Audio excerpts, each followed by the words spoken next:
যে কোনো সময় ঢাকায় সর্বোচ্চ ৮ মাত্রার ভূমিকম্পের আশঙ্কার কথা জানিয়েছেন দুর্যোগ ব্যবস্থাপনা ও ত্রাণ প্রতিমন্ত্রী মহিবুর রহমান। বুধবার ১২ জুন সচিবালয়ে বাংলাদেশ সেক্রেটারিয়েট রিপোর্টার্স ফোরাম আয়োজিত দুর্যোগ মোকাবেলায় সরকারের প্রস্তুতি বিষয়ে বিএসআরএফ সংলাপে তিনি এ কথা জানান।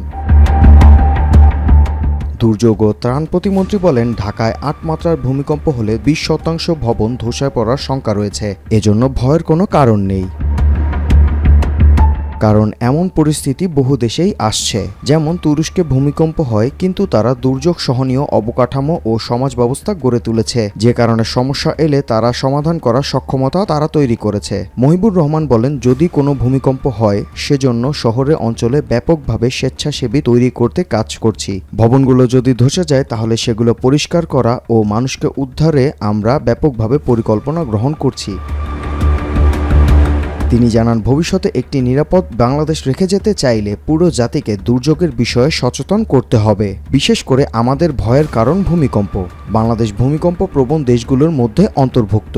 যে কোনো সময় সর্বোচ্চ ৮ মাত্রার ভূমিকম্পও হতে পারে। এতে ঢাকা শহরে লাখ লাখ লোক আটকে পড়তে পারেন। ৮ মাত্রার ভূমিকম্প হওয়ায় যে তথ্য দিয়েছেন সেটি কিসের ভিত্তিতে বলেছেন জানতে চাইলে প্রতিমন্ত্রী বলেন, নির্দিষ্ট গবেষণার ভিত্তিতে আমি এমন কথা বলছি।